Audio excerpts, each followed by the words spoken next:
As a business broker, Kim is an expert on preparing businesses for transfer and guiding the business owners in the process so that they maximize their profits. When she's not working, Kim loves spending time at the beach, of course who doesn't, with her 4-year-old daughter and her husband. Please give me a welcome Kim with a warm welcome. Awesome. Thank you, darling. Appreciate it. How's everyone doing this evening? Fantastic, great.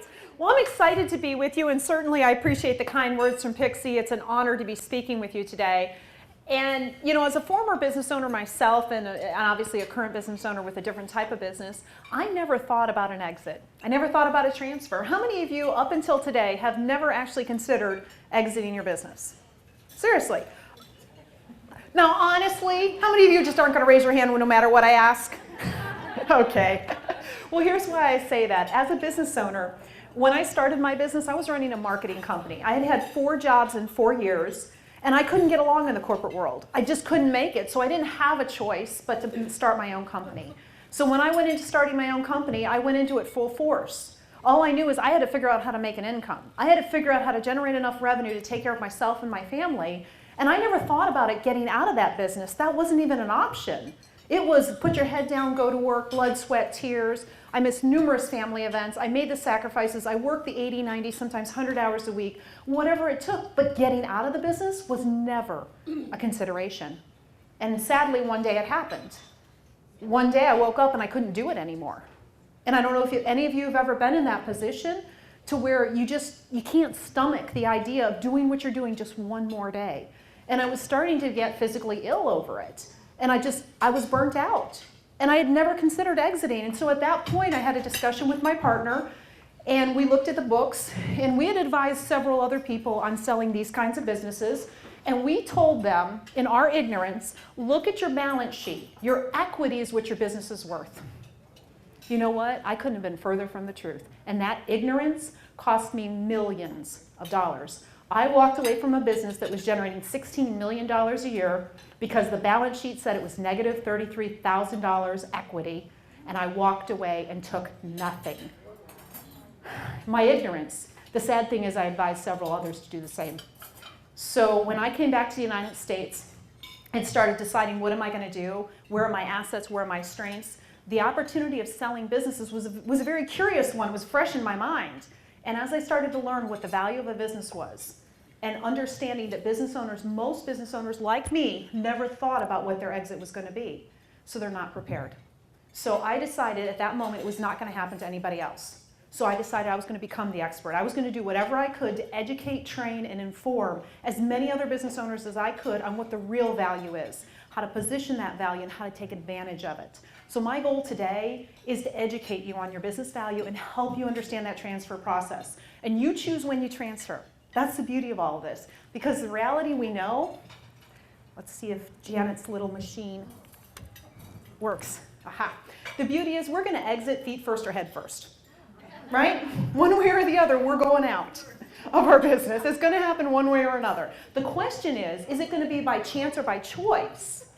And see, if we plan our exit, it gets to be by choice. We stay in control of that process. We decide when, we decide how long, we decide how much. We get control of the choice. Because what happens when that perfect buyer comes for your business? You are making all the money that you ever thought you could make in your business, and they offer you crazy money for your business.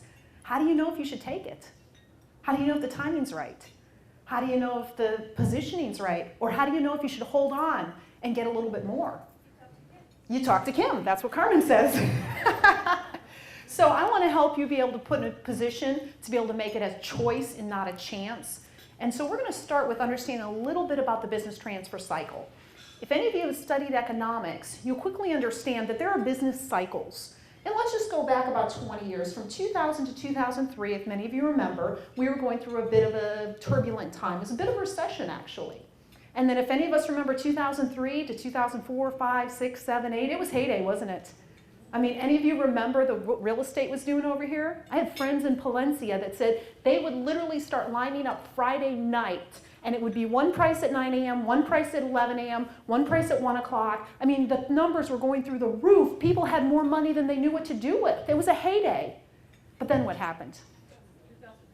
It dropped. 2008, it dropped. And that's exactly what our chart shows. This is from Rob Slee, by the way, anyone who's interested. He wrote the book, Private Capital Markets, a well-known expert in economic changes as well as small business transfer cycles. And so what he's showing there is simply where our cycles are. So from 2000 to 2003, we had a bit of a recession. From 2003 to 2008 was a prime selling time because the businesses were growing. And then in 2008, what started happening? Actually, it happened a little earlier than that, didn't it? 2007, late 6, it started to decline and decline and decline. And he calls that the times of uncertainty from 2008 to about 2010. And then what started happening again in 2010? We started a recovery. We started coming back. So these are cycles we see repeating itself over and over and over again. So if you're looking to exit a business, you want to know when to exit. So let's take a look at that. From 2010 to 2013 was a perfect time to buy because many businesses had been dropped in value. It was a perfect time to get a low value business that you could turn around and ramp it back up.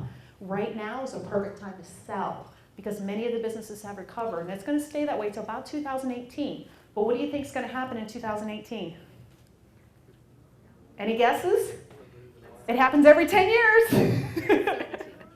We're going to have some uncertainty. Now, what's going to cause that uncertainty, you may not be completely aware of, and that is the baby boomer bulge. How many of you consider yourselves a baby boomer, born from 1946 to 1964? Look around the room. It's more than half our room. In fact, the reality is there's going to be over 10 million businesses that are going to change hands over the next 10 years from the baby boomer bulge. What happens when supply is greater than demand? Ooh. So we're going to have a whole bunch of businesses suddenly go for sale, and what's going to happen to the pricing? It's going to drop. So here's my caution for you. Is any of you have a business who don't think you can last another 10 years? You want to be looking seriously today at what your exit strategy is going to be. If you can make it another 10, that's great because you'll make it through the next recession, you'll be fine. You can pick it up on the next cycle. But if you're not going to make it another 10, I want you to really be considering some of the points I'm going to share with you today so you can be in control and you can predict your future. So let's take a look at some of this. We're going to do a 4-step process to creating a plan. Very simply, we're going to start with setting some goals. We're going to establish our readiness. We're going to take a look at the types of exits because there's multiple ways to exit your business. And then lastly, we're going to look at executing that plan. So let's start with setting the exit goal. What do you want to achieve with your exit?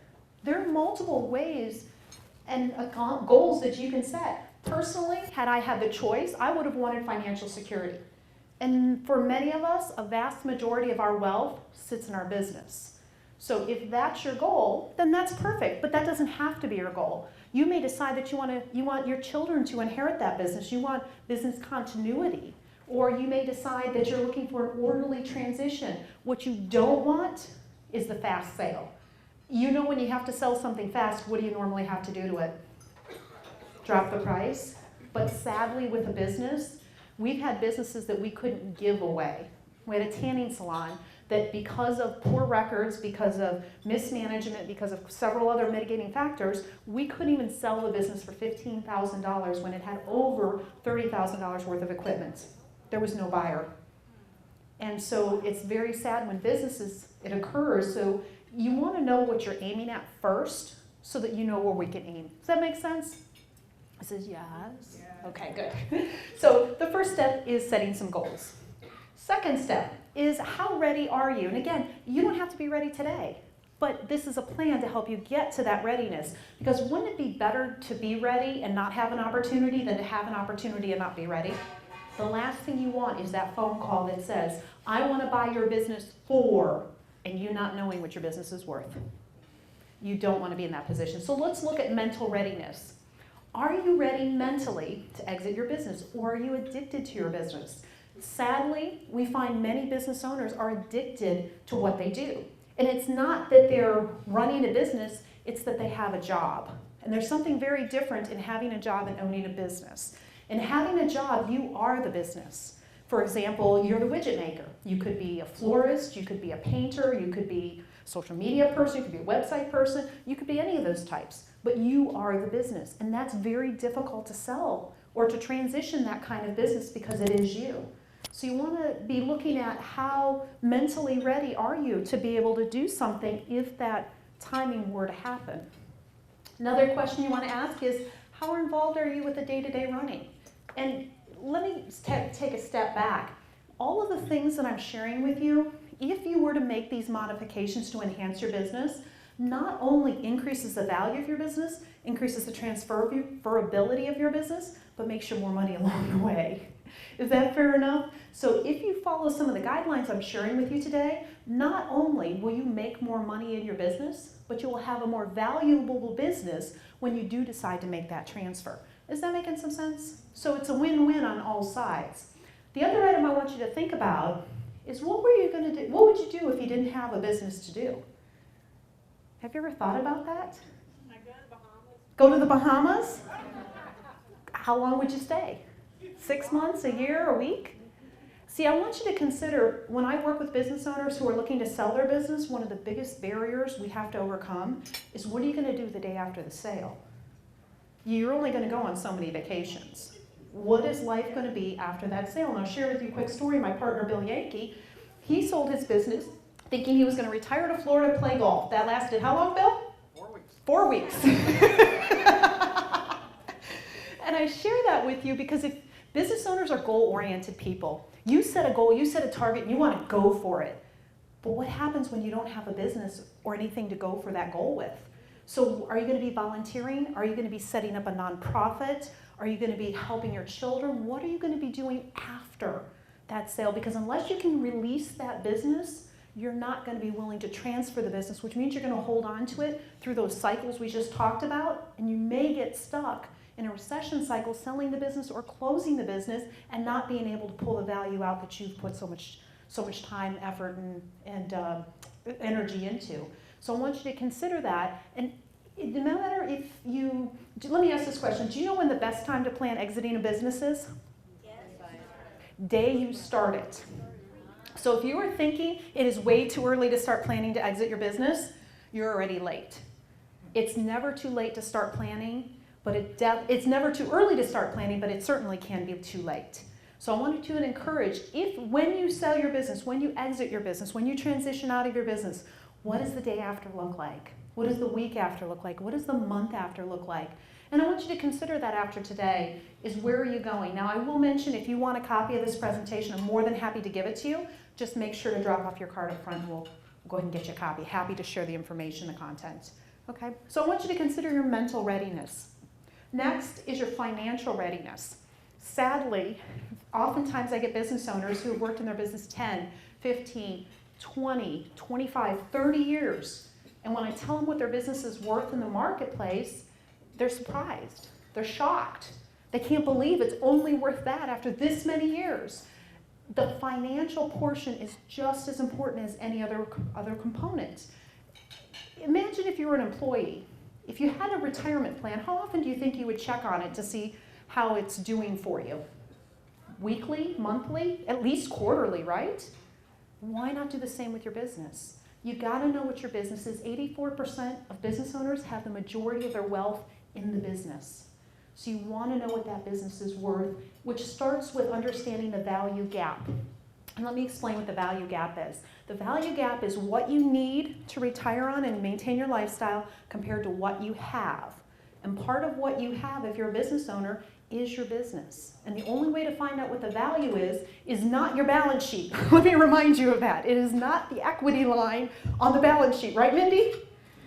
We both know better. I know better than that now. So you need to get the business valued. You need to understand what the value of the business is and what are the components of that valuation. What made that value here or here? And what can you do to move that valuation higher so that you have more value in your business? If you've got at least 10 years, you've got time. If you've got 5 years, you've got time. If you're less than 5, you got to hustle. Because moving a business is like moving the Titanic. It's not like staging a home where 30 days and you're done. It doesn't quite work that way. It can take you 3 to 5, sometimes 10 years to get a business ready for sale. So it's not something you wake up one day and say, oh, I'm going to sell, and hope that Kim and Bill can go find a premium buyer that's just going to pay you multiple millions for your business. It doesn't work that way. We'll do our best, but we have to do our part as building the business properly. So the value gap is one thing we need to look at for the financial readiness is where do you want to be and where are you? And I mean, wouldn't it be great to get 2, 3, 4, 5 million, maybe 10 million in your retirement and only need 1 versus having it happen the other way where you need 2 or 3 and you only have 800,000. So we want to make sure to be able to set you up for success. So to prepare for point number 2, step number 2 is meet with your financial planner. If you don't have a financial planner, I know there's some amazing women in this organization that are more than happy to sit down with you and do your gap analysis. Find out where you are, what do you need, and at least get a plan. Know where you're heading, because I'll tell you, we just sold a multi-million-dollar business and the owners did not have enough to retire. They didn't know what their value gap was, and it was too late. They had already burnt out. They couldn't do anything. They couldn't move on. So now they're working instead. So I don't want that to happen to you. Give you some tips on helping you there. Let's talk about the business readiness. Businesses also need to be prepared. And every business has a life cycle. You have a startup, a growth, a maturity, and a decline phase. When do you think the best time to sell is? Maturity. Yeah. When it's mature. I will tell you the hardest time to sell is before maturity or after maturity. In fact, once you get after maturity, sometimes it becomes unsellable. No matter how good or big the business used to be, it may not be sellable. So it's very important that you know what your business life cycle is. And let me give you a tip. You'll know you're in maturity, or when you've hit one of the high points of your business, when you say to yourself, I can't believe we're making this kind of money. If you ever hear yourself saying that, now's the time to start talking about selling. But isn't that the last thing you want to do at that point? Because what do we want to do? We want to hold on, don't we? This ride's going up. But everything that goes up goes down. And what happened recently, in fact, here's a quick cartoon. It says, on the bright side, we can stop doing our exit planning when it starts to decline. But any of you see the article on Crocs? Huge success story. 2002 started as a water shoe, a shoe for watercraft. Built it up. They were doing something like $850 million, a million shoes a month of sales. Was it recently they just laid off? They just closed 100 stores and laid off 1,500 people. Their life cycle curve. They are starting to turn down. What used to be a highly valuable business probably has become unsellable. It's going to be a liquidation sale if they sell it, or a recapitalization of some sort. They're going to have to reinvent themselves. Everything has a life cycle. So you want to keep that in mind. Your life cycle could go fast, it could go slow. But you want to know about that, and if you miss the life cycle and you start tilting downward, you have to reinvent that business and bring it back up. And many of you who've gone through the recent recession know that that takes time, money, and energy.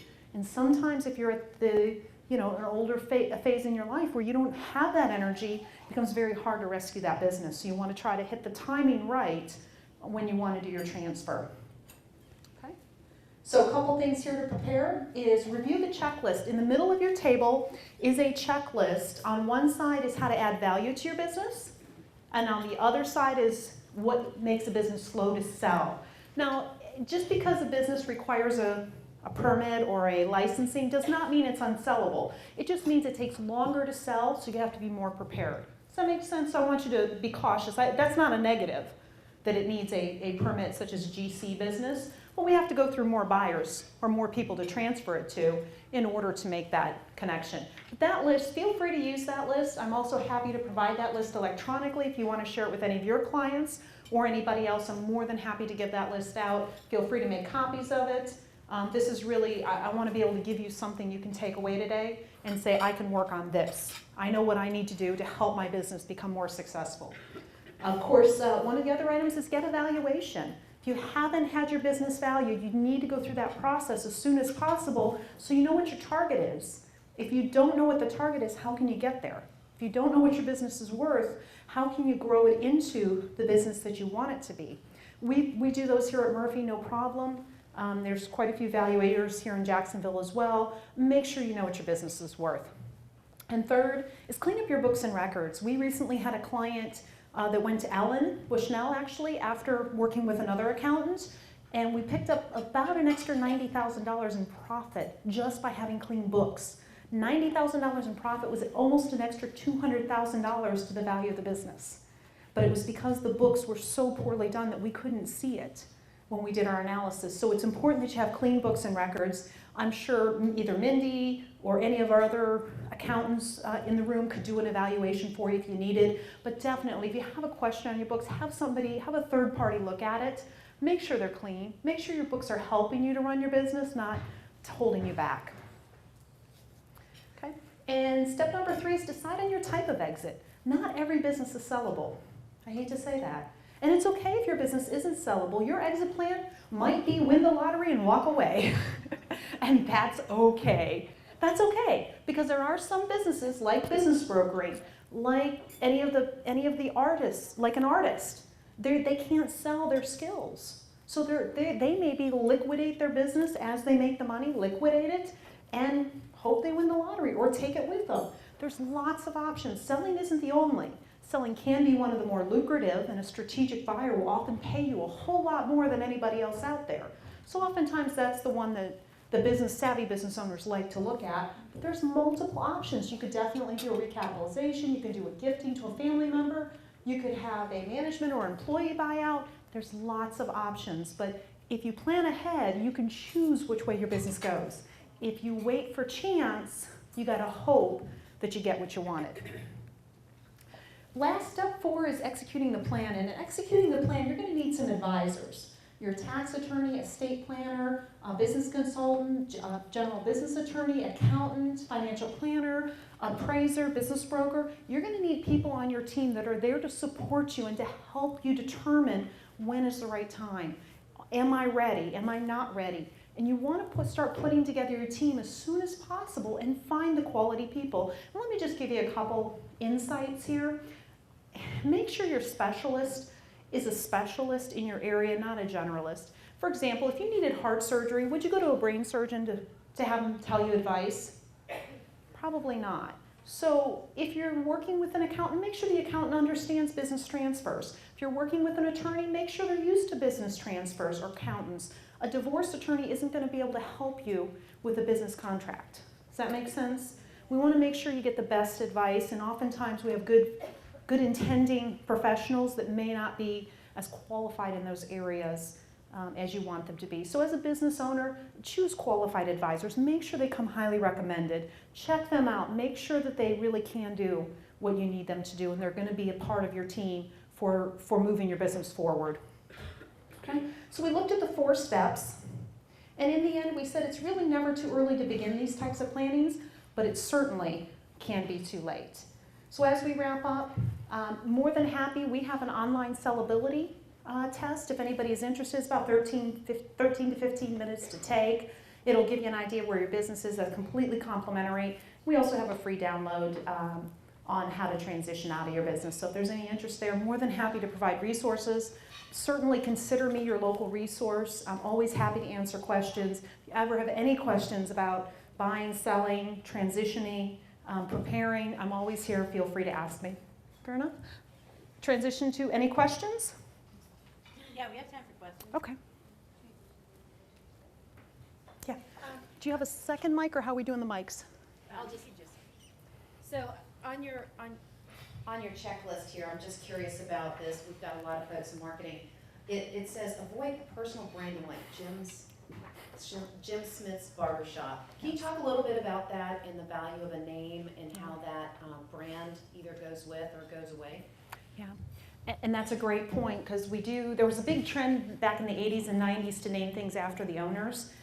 And the challenge is we have 2 types of goodwill. And goodwill is the intangible part of a business. So you have your physical assets, such as furniture, fixtures, and equipment, inventory, and those type of things. And then you have what's called goodwill, which is the value of the brand, the value of the name, the value of the client base, those kind of things. The challenge is in goodwill, you have 2 types of goodwill. You have business goodwill, and that means the value of the business name, and they have personal goodwill. And the challenge is when you have personal goodwill, you can't sell that. I can't sell Kimberly D. So many of you have seen my branding. I'm out there, my name, my name, my name. I can do that because I'm not going to transfer that, never transition that. I'm not going to sell a business brokerage business. It just isn't a sellable business.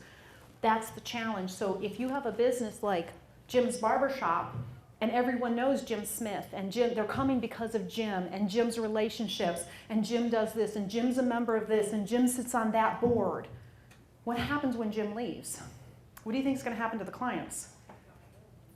Yeah, it even gets worse when you start to throw in 1099s and you don't even have employees, and now basically Jim is the business. We've had multiple occasions where the business just becomes unsellable. A buyer's not willing to take that risk. And it could take someone 5, 10 years to unbundle that out. Even though they could have a loyal following, it becomes very hard because it's Jim Smith that's been on all these boards. It's Jim's relationship. People do business with Jim, and there's no employees to support it. It becomes very difficult. Now, it's okay if you don't ever plan to sell your business.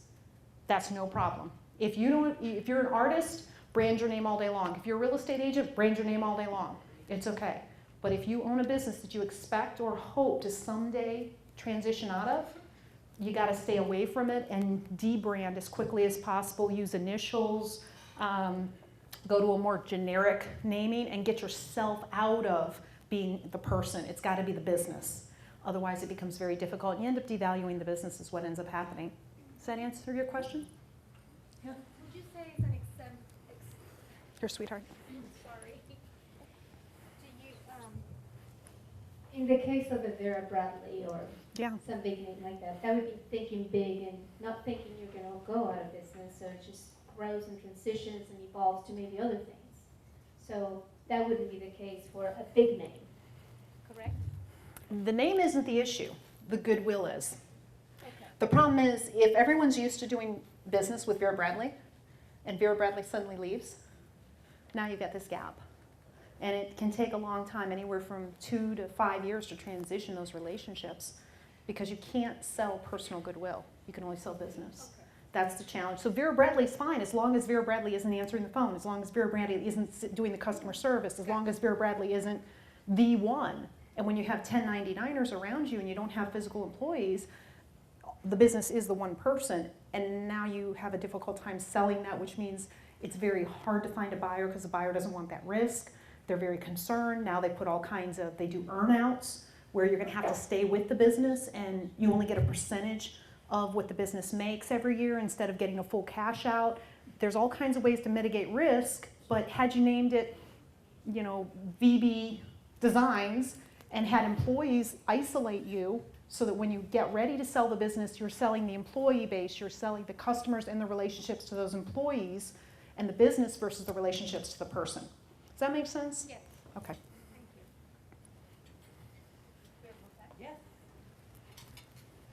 One more question. Kimberly, I know different industries are valued Yes. differently. Yes. And you shared that you made a mistake because you were looking at the equity on the balance sheet. Can you give us some idea of some of the metrics we should really be focusing on in general, whether it's the revenue, the gross profit, the net margins, or whatever? Yeah, absolutely. And that's a great question, Kathy, really a good question.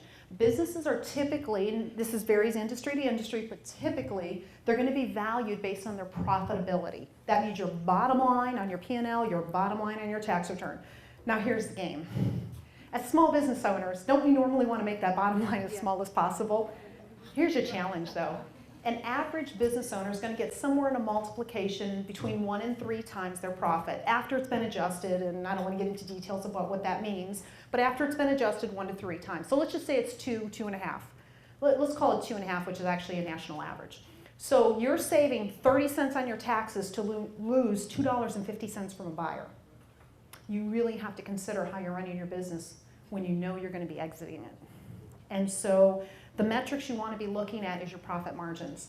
And remember I said earlier, the stuff I'm telling you will not only give you a better valuation, it'll help you get better buyers, it'll also make you more money because you're going to be keeping more profit in your pocket. Make smart business decisions. Don't do things, if you know you're going to be selling your business, especially if you're less than 3 years out, buyers are going to want 3 years of good tax returns. That's what they want. Those are the requirements.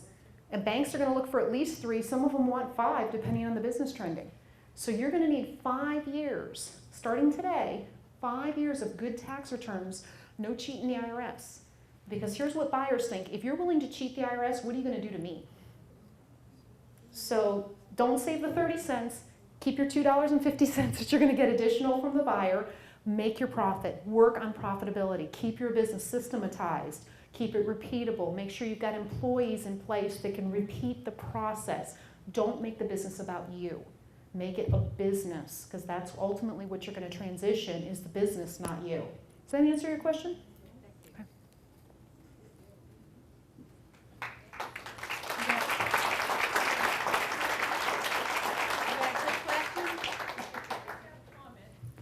I want to tell everybody in here about a book that I've read, Built to Sell.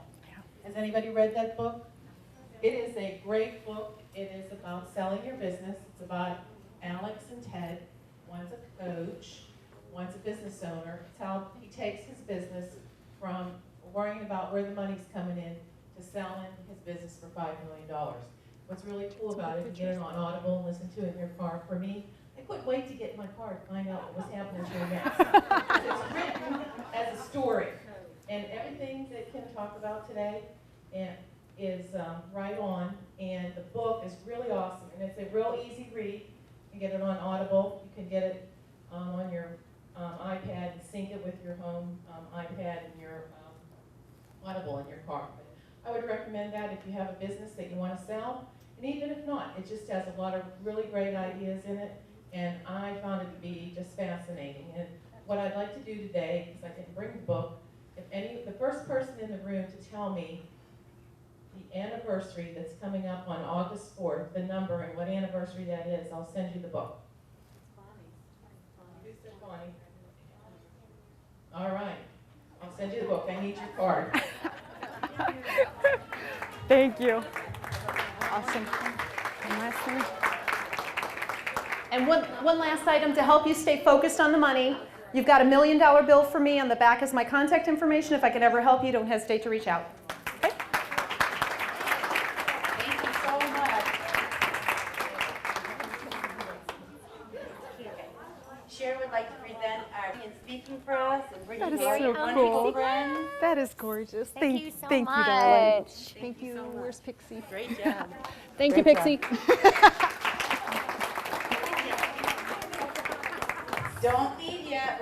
We're going to hand out a few door prizes, and we have our 50-50 raffle.